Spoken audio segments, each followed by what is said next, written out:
The Seattle rain drummed against my office window as I signed the final papers.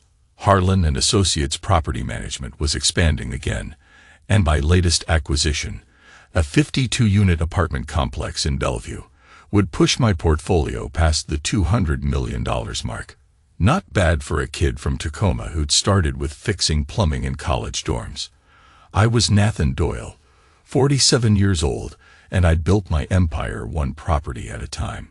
The $450,000 waterfront condo on Lake Washington was my first big purchase about 20 years ago, when I was just starting out. My wife Valerie had called it pretentious back then, but she changed her tune when her wine club friends started visiting. The intercom buzzed. "Mr. Doyle, your son Kyle is here." I frowned. Kyle never visited my downtown office. At 23, he was supposed to be finishing his MBA at UW, though I suspected most of his time was spent at fraternity parties. He burst in without knocking, designer sneakers squeaking on my mahogany floor. "Dad, we need to talk about the condo." "Hello to you too, Kyle." He dropped into the leather chair across from my desk. "Look, I don't want to make this difficult, but Bryce and I need a place to live after graduation. The condo would be perfect." Bryce, my son's best friend from prep school. The kid whose father was a venture capitalist and who treated Kyle like his personal ATM when they went clubbing. "You mean the condo I've owned for 2 decades, the one that's part of my retirement portfolio?" Kyle's perfectly styled hair flopped forward as he leaned closer. "Come on, Dad. It's just sitting there. Mom says you barely use it anymore. Your mother doesn't dictate my business decisions." Actually, Kyle pulled out his phone, scrolling frantically. "She's been talking to her lawyer friend, Patricia. Says there might be ways to transfer the property to me for tax purposes, family wealth preservation, and all that." I sat back, studying my son. When had he become this entitled stranger?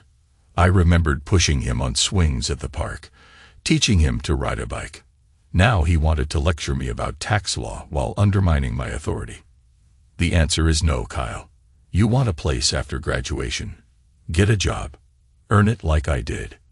His face reddened. "You're such a tough father. Mom says." "I don't care what your mother says. This discussion is over." Kyle stormed out, slamming the door hard enough to rattle the windows. I turned back to my desk, but something nagged at me. Patricia Davidson, Valerie's lawyer friend, had been coming up in conversation a lot lately. And there was something else. I pulled up my security feeds on the condo. We'd installed cameras after some vandalism last year, though they were mostly inactive. I spent the next week laying the groundwork. First, I had my lawyers quietly restructure the condo's ownership, placing it in an irrevocable trust that only I controlled. Every clause was ironclad. Every loophole closed. The property was untouchable. Second, I played my part perfectly. Valerie continued her secret meetings with Thomas, believing her deception was undetected. Kyle kept dropping hints about the condo, growing more aggressive each time. I let them think they were winning, all while preparing my counterattack. I had Greg dig deeper, finding more dirt on Thomas. His medical practice was shady, with multiple malpractice suits settled out of court. His financials were a mess, with debts hidden from his public image. I had leverage, and I wasn't afraid to use it. One evening, as Valerie was getting ready for another gallery event, I confronted her. "You're seeing someone, aren't you?" She paused, her eyes meeting mine in the mirror. "What are you talking about, Nathan?" "I know about Thomas. I know about the condo. I know about everything." Her face paled, but she tried to keep her composure. "You're imagining things, Nathan. There's nothing going on. I have proof, Valerie. Photos, texts, surveillance footage. I know you've been planning this for months.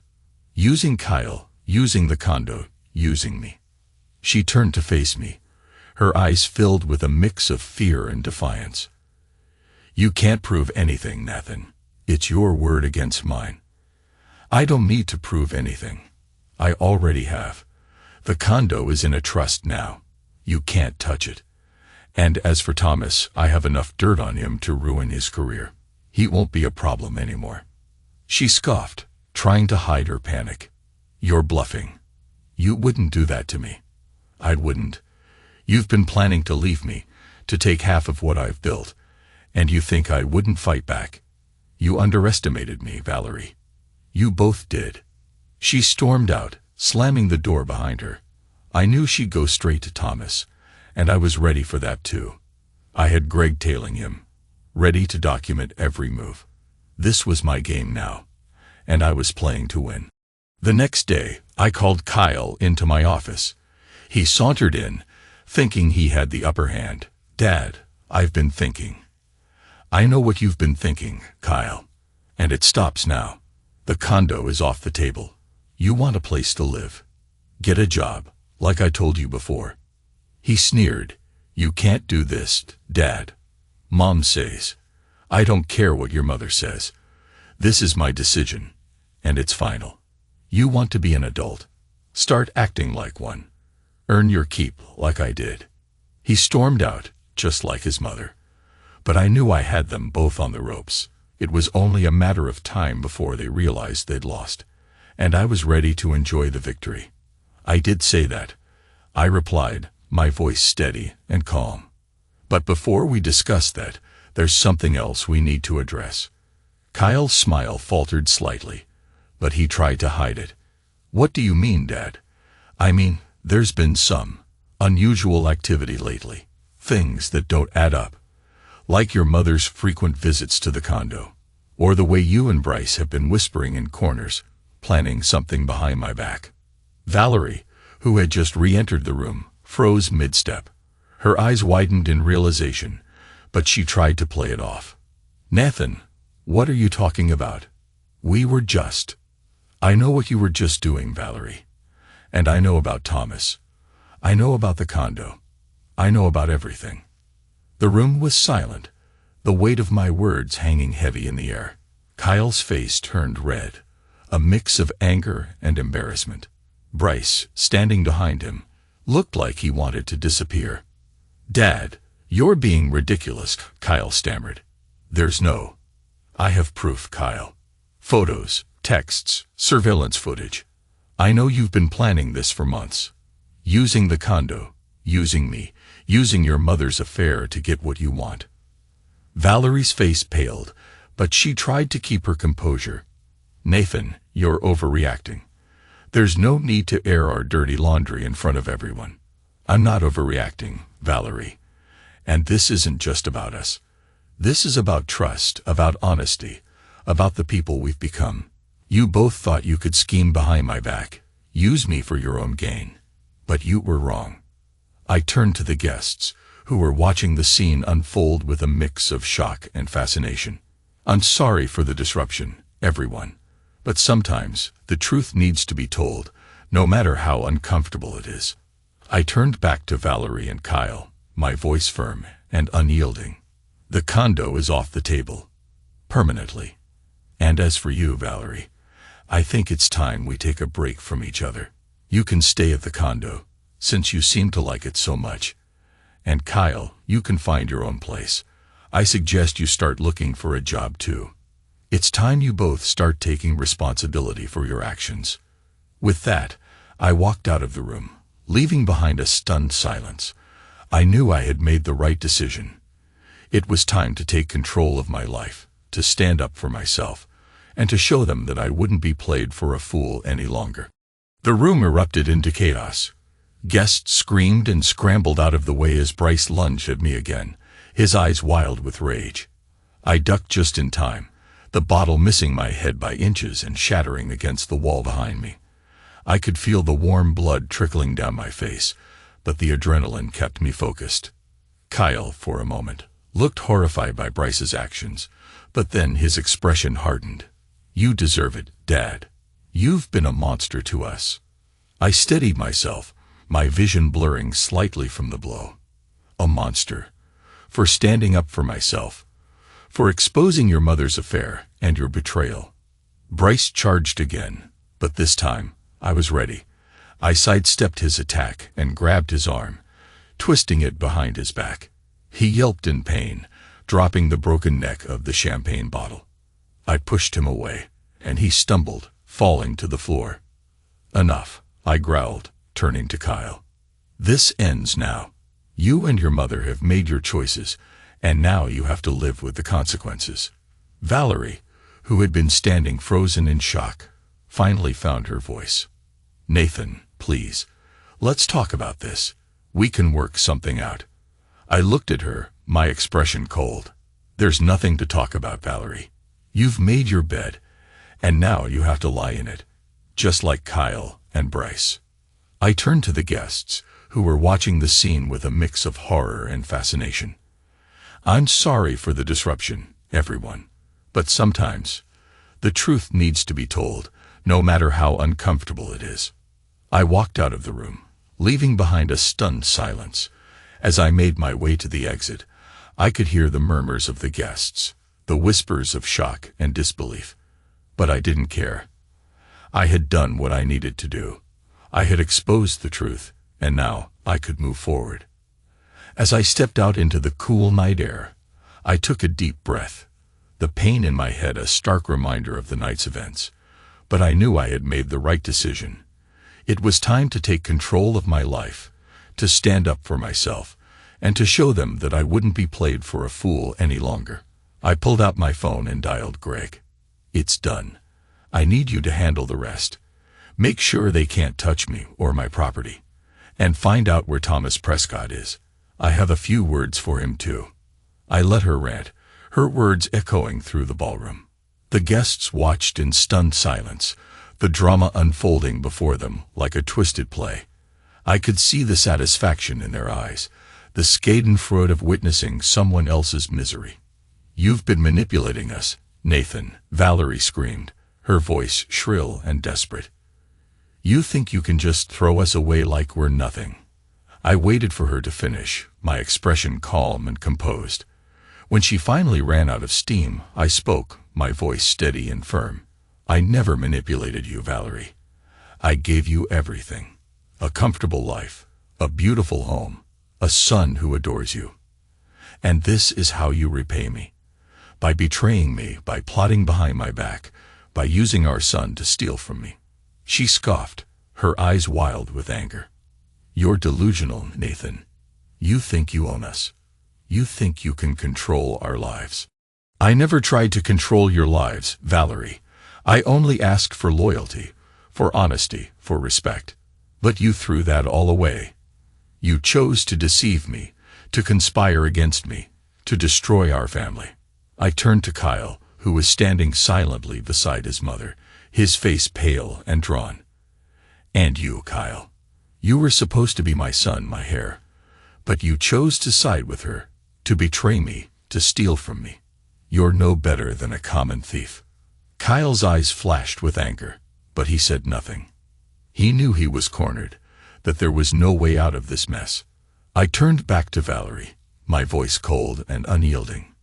"You wanted a divorce, Valerie. You wanted to take half of what I've built, to destroy me. But you underestimated me. You thought you could play me for a fool, but you were wrong." I nodded to the officers, who stepped forward, handcuffs at the ready. "Take them away. Charge them with everything you can. Assault, theft, conspiracy, whatever applies." Valerie's eyes widened in shock. "Nathan, you can't do this. You can't just throw us away like this." "I'm not throwing you away, Valerie. You did that to yourselves. I'm just cleaning up the mess you made." As the officers led them away, Valerie screamed and struggled, but it was no use. She was caught, and she knew it. I watched them go, a sense of satisfaction washing over me. It was over. The betrayal, the deception, the lies. It was all over. I turned to the guests, who were watching me with a mix of awe and fear. "I'm sorry for the disruption, everyone. But sometimes, the truth needs to be told, no matter how uncomfortable it is." I walked out of the room, leaving behind the chaos and the whispers. As I stepped out into the cool night air, I took a deep breath, the pain in my head a stark reminder of the night's events. But I knew I had made the right decision. It was time to take control of my life, to stand up for myself, and to show them that I wouldn't be played for a fool any longer. I pulled out my phone and dialed Greg. "It's done. I need you to handle the rest. Make sure they can't touch me or my property, and find out where Thomas Prescott is. I have a few words for him too." I left the station, the cool night air a stark contrast to the heated emotions of the evening. My head throbbed, but the pain was a reminder of the battle I had fought and won. I knew this was just the beginning. The real revenge was about to unfold. I drove to my office, the city lights blurring into a stream of colors as I navigated the familiar streets. Once inside, I pulled up the security feeds from the condo. Thomas Prescott was still there, pacing nervously in the Windsor suite. I watched him for a moment, a sense of satisfaction washing over me. He had no idea what was coming. I called Greg again. "I need you to handle Thomas Prescott. Make sure he can't leave the condo. And get me everything you can on his illegal activities.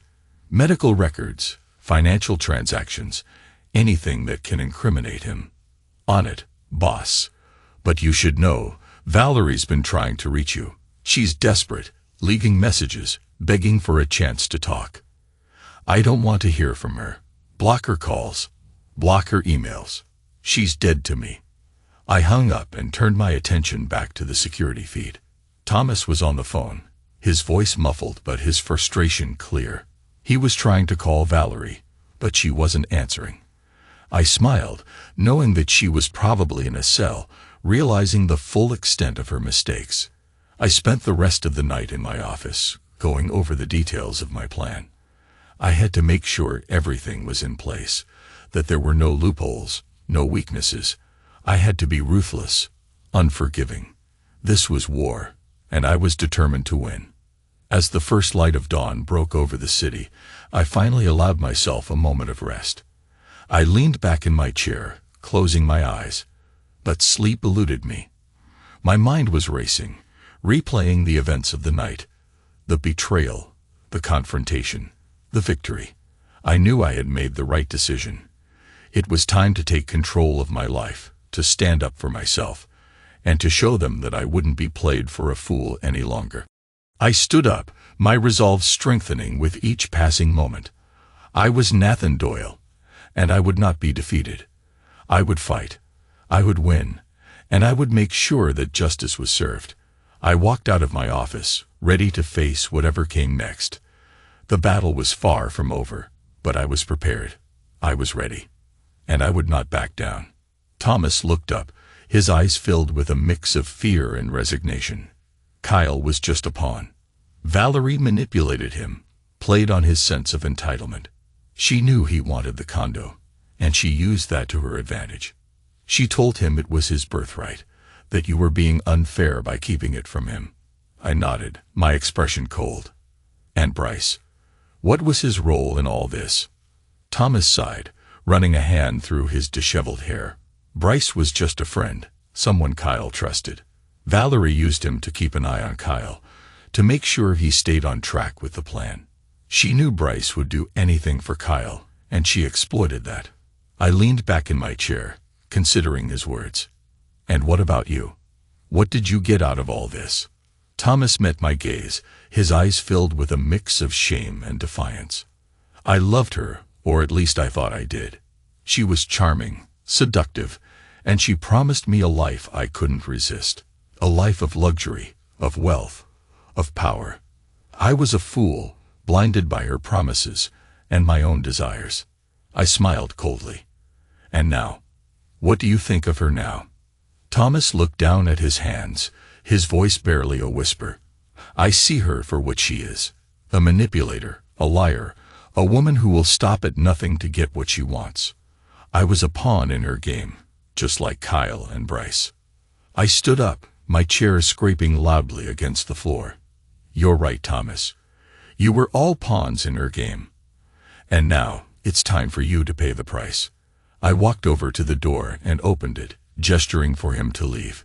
"You have 24 hours to gather all the evidence you have on Valerie's schemes. Every email, every text, every piece of correspondence. Bring it to my office, and we'll discuss your future." Thomas stood up, his face pale but determined. "And if I don't?" I smiled, my voice cold and unyielding. "Then these recordings go public. Your career, your freedom, your life, all finished. And don't think about running. I have eyes and ears everywhere. You can't hide from me." Thomas nodded, his shoulders slumped in defeat. "I understand. I'll have everything for you by tomorrow." As he walked out of the room, I felt a sense of satisfaction wash over me. The first phase of my revenge was complete. Now it was time for the next step. I pulled out my phone and dialed Greg. "It's done. Thomas is cooperating. Make sure he doesn't try anything stupid. And get me everything you can on Valerie's financials. I want to know every account, every transaction, every secret she's been hiding." "On it, boss. But you should know, Valerie's been trying to reach you again. She's desperate, leaving messages, begging for a chance to talk." "I don't want to hear from her. Block her calls, block her emails. She's dead to me." I hung up and turned my attention back to the room, the echoes of Thomas's confession still lingering in the air. I knew this was just the beginning. The real revenge was about to unfold. I was Nathan Doyle, and I would not be defeated. I would fight. I would win, and I would make sure that justice was served. I didn't wait long to begin. I called Kyle that same afternoon, instructing him to meet me at my office after his classes. He sounded hesitant, subdued, an echo of his former confidence. When he arrived, I saw the lines of exhaustion on his face, the confusion of a young man who'd found the ground shifting under his feet. "Sit down, Kyle," I said, my tone firm. He obeyed without protest, a rare moment in our father-son dynamic. I didn't sugarcoat things. "You need to understand what's happening. Your mother and I are divorcing. All the evidence is in the hands of the court. The assets you counted on are off the table." He stared at his hands, shoulders trembling. "So, what happens to us?" "You make your own way, just like I did. The trust funds are locked for the future, but you get nothing for now. You need to find a job, finish your degree, pay rent if you want to live somewhere decent. In other words, you grow up." A flicker of anger crossed his face, but it faded quickly to fear and uncertainty. "You're cutting me off. I'm setting you free, Kyle. I gave you every advantage, but I can't give you character. That you'll have to earn yourself." He was silent, tears shining in his eyes, and I almost softened, but I remembered Greg's words, Daniel's warnings, and the years of manipulation. Sometimes the kindest thing a parent can do is let their children learn hard lessons. "Your mother," he started, his voice cracking. "She said you never loved us. She lied, Kyle. I worked for you, gave up more than you'll ever understand. But love doesn't mean endless forgiveness. It means honesty, standards, boundaries. I hope someday you see that." He left in silence, the weight of reality stark on his shoulders. I watched from my window, the clouds parting over St. Louis, the city that had taught me the value of hard work and survival. The world was open for Kyle, just as it had once been for me. It was up to him to seize it. Phase 2 complete. Now I set my sights on rebuilding, not just my fortune, but my sense of peace. I knew there would be whispers and media speculation, maybe even regret for what might have been. But in the end, I chose truth over deception, strength over surrender. And that, I realized as I finally closed my eyes that night, was the greatest gift I could give myself. Her friends would distance themselves in droves. The lush lunch invitations and gallery openings would dry up overnight. The phone kept lighting up with more frantic calls. Valerie's number, Kyle's, even Bryce once, all of them grasping for the lifeline they'd taken for granted. I silenced each one.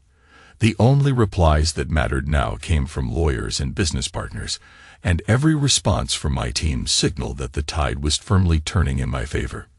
By early evening, news crews were already circling my street, but my security kept them at bay. Occasionally I caught glimpses of neighbors peering curiously through windows, but I didn't care. Let them gossip. Let them watch the cracks in the Doyle family's golden reputation spread across headlines. Daniel called to confirm the press release had landed as intended, calm, factual, and damning in all the right ways. Our narrative was everywhere. A betrayed husband protecting his legacy, exposing fraud, cleaning house. Sympathy, at least in public, was on my side. Yet as I locked up for the night and stepped outside into the cool air, the brief satisfaction of victory gave way to a surprising stillness. The house was quiet, too quiet, and for the first time in weeks, I could hear the hum of the city unobstructed by chaos at home. The empire I'd spent my life building was intact. Stronger, maybe, for what I'd survived. But as the city lights blinked on across the water and the sky darkened to midnight blue, I finally allowed myself a real breath. I'd lost a wife of 25 years, and my son's trust might never be earned back. Yet in that moment, I understood. I'd never been more free. Everything they had tried to steal, everything they'd tried to shatter, had only made me sharper, more certain of where I stood. For the first time in a long while, I was on my own terms. The story's headlines might echo through Seattle high society for months, but their opinion no longer mattered. I sipped my bourbon, watching the rain start again beyond my window, and looked forward to what came next. Not revenge, not pettiness, but rebuilding, this time, with no illusions clouding the future. I didn't bother responding to Valerie. There was nothing more to say to her, not after years of lies, manipulation, and betrayal. The distance between us now felt like air after choking on smoke for too long. I owed her nothing, not explanations, not comfort, not even anger.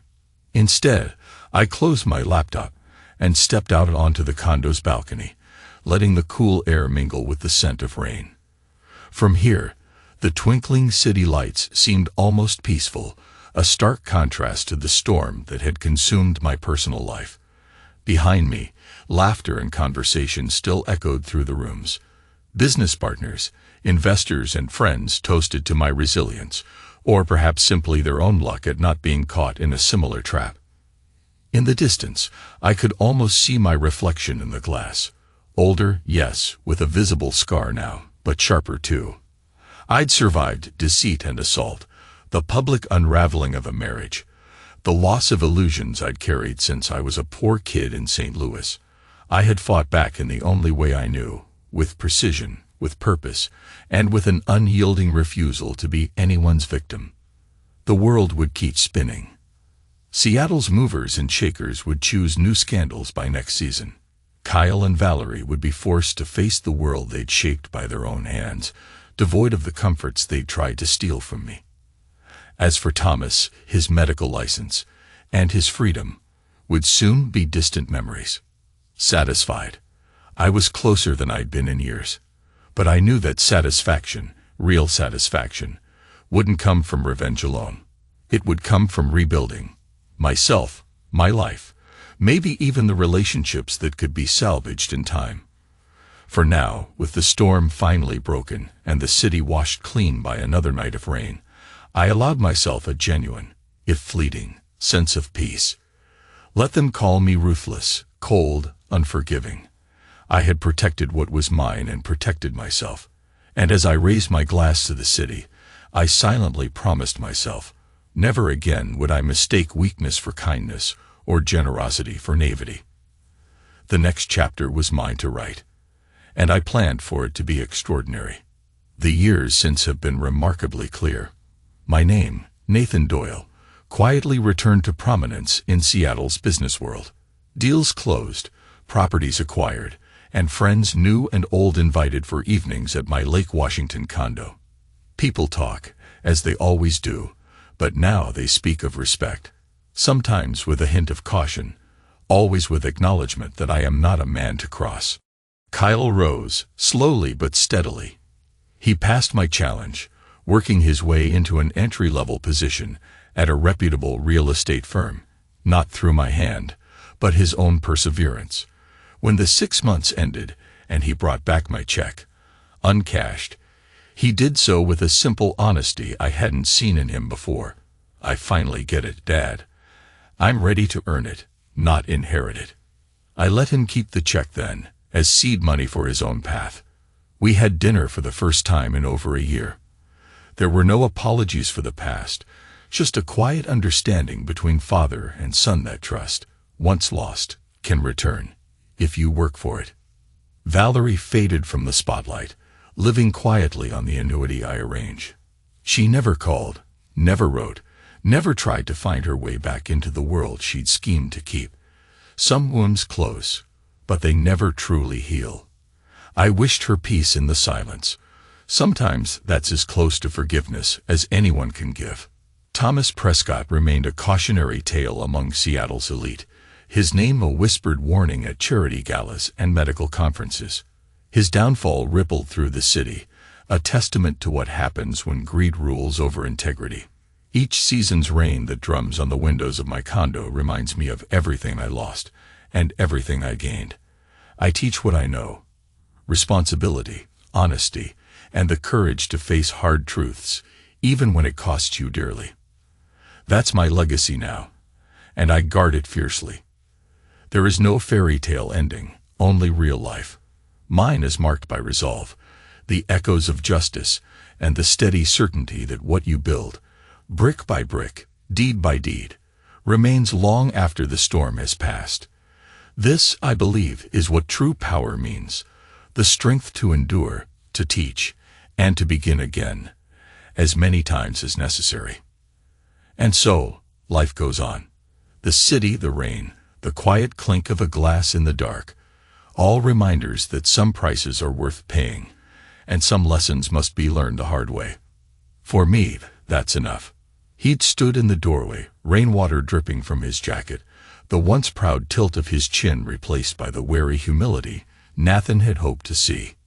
"Dad, if you meant what you wrote about earning it, well, I want to try. No shortcuts. No trust fund. Let me prove it." And Nathan had, begrudgingly at first, let him. Kyle started at the bottom. Temporary projects, late-night calls with maintenance crews, sitting respectfully through meetings where Nathan expected him only to listen. Some old wounds bled anew as father and son navigated the narrow path between past betrayal and wary hope. But Kyle put his head down, backed up every promise with quiet effort and a stubborn refusal to repeat old mistakes. Years blurred by in project milestones, condos, towers, revitalized neighborhoods.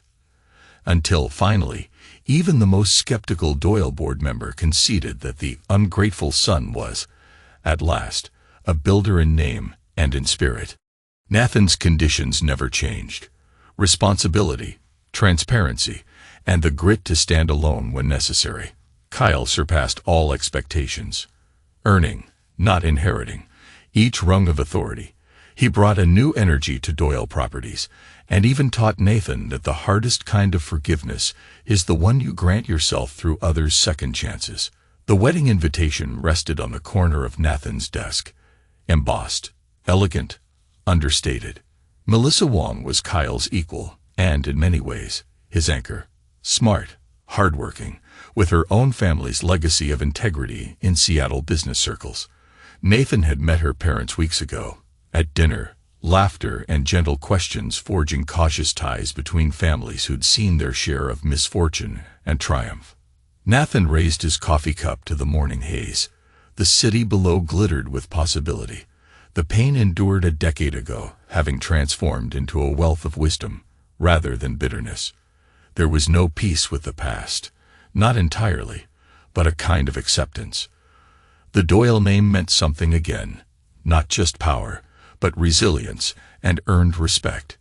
He glanced once more at the reports, then closed the file. His work was not finished, but his greatest lesson had been taught and finally received. Kyle's future was his own, to build, to cherish, or to lose. Nathan trusted him with it. Taking the last sip of coffee, Nathan stepped back inside, ready to meet the day, and whatever new challenge awaited, certain now that he would never again mistake kindness for weakness, nor allow betrayal to pass for love. The city's skyline, his legacy, and Kyle's, awaited the sunrise. Nathan let the silence stretch, considering his son's words and the old name echoing in the room. For years, Bryce had been a symbol of the old wounds, of betrayal, anger, and consequences delivered swiftly, and perhaps beyond what was deserved for youthful arrogance. But now, time had softened the edges. Even old rivals could find their dignity in regret. He saw her cleaning. Nathan finally asked, voice calm, but with a touch of something mournful beneath. Kyle nodded. He didn't know what to say. He just watched. Later, he told me seeing her like that made him rethink a lot. About loyalty, about how quickly fortunes change. He asked if I'd forgiven him. And have you? Nathan asked. Kyle's lips pressed into a thin line. Then he drew a deep breath. I don't know if forgiveness is the right word. I don't forget what he did, but I don't hate him. He was young and scared, like I was. I told him the truth, that we all paid for our mistakes. And I told him, if he wanted to do better, he still could.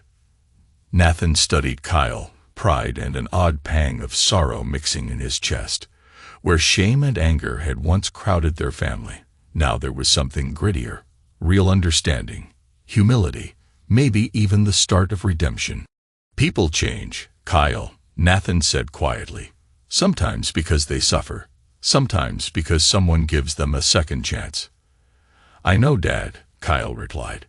You gave that to me. I'll never forget it. Or waste it.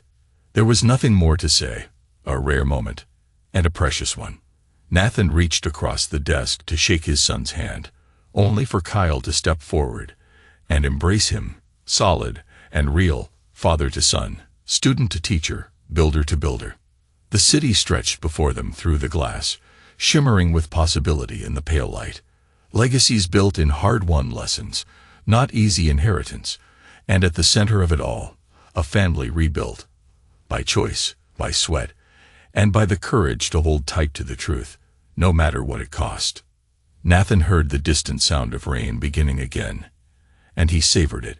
Some storms, he finally understood, don't just clear the air, they reveal what's worth sheltering, and what's worth building anew. Thomas Prescott was a recovering addict, helping others avoid the mistakes he'd made. Kyle had risen to vice president, engaged to a woman who loved him for who he was, not what he could give her. Valerie was starting over, building a small business with honest labor. And Nathan? He stood at the pinnacle of his empire, stronger, wiser, and more resilient than ever. The city lights flickered on as the sun dipped below the horizon, casting a warm glow over the water. Nathan raised his glass, the crystal catching the last rays of daylight. To redemption, he thought, to second chances, to the power of transformation. He took a sip, the champagne cool and crisp on his tongue. The past was a shadow, but it no longer defined him. He had faced betrayal, loss, and the harshest of truths, and he had emerged victorious, not just in wealth, but in character. The phone buzzed again, another text from Greg. Bryce had donated $10,000 to a local homeless shelter in Nathan's name. A small gesture, but a significant one. Nathan smiled, a rare, genuine smile that softened the lines around his eyes. Forgiveness, he realized, wasn't about forgetting. It was about moving forward, about choosing to let go of the past and embrace the future. He stepped out onto the balcony, the cool evening air a stark contrast to the warmth of the condo. The city stretched out before him, a tapestry of lights and shadows, of triumph and tragedy. And in that moment, he knew. He had built more than an empire. He had built a legacy of strength, of resilience, of unyielding determination. The champagne still stung when it spilled, but only if you were the one holding the bottle. And Nathan Doyle was no longer the one holding the bottle. He was the one who had learned to dance in the rain, to find beauty in the storm, and to rise above the ashes of betrayal. As the night deepened, he stood there, a silent sentinel watching over the city he had shaped and the family he had rebuilt. The past was a shadow, but the future was a promise, and Nathan Doyle was ready to embrace it, one step at a time. Thomas sold pills legally, but lived in shame. Bryce taught ethics to students who probably laughed behind his back. And Kyle had become what Nathan always hoped, but never dared expect. A worthy successor who understood power without forgetting its price. His phone rang again. This time, it was Kyle. "Dad, I know you're at the condo. Thought you might want to talk." "Come over," Nathan said. "Bring Melissa." They arrived an hour later, finding Nathan on the balcony. The skyline glittered with lights from buildings he'd financed or developed. An empire built on ambition, defended by ruthlessness, and now passing to someone who'd learned its true cost. "Beautiful view," Melissa said softly, understanding in her eyes. She knew the story by now. "It is," Nathan agreed. He poured them each a glass of champagne. A toast to family. Not the one we're born with, but the one we become. Kyle raised his glass, emotion flickering in his eyes. "To lessons learned." Melissa added quietly, "To second chances earned." They clinked glasses, the crystal ringing like a bell. Nathan sipped and tasted victory. Not the bitter satisfaction of revenge, but the complex flavor of justice served and debts paid. The champagne sparkled in the city lights, beautiful and dangerous, like power itself. Later, after Kyle and Melissa had left, Nathan stood alone on the balcony. His phone buzzed with another report.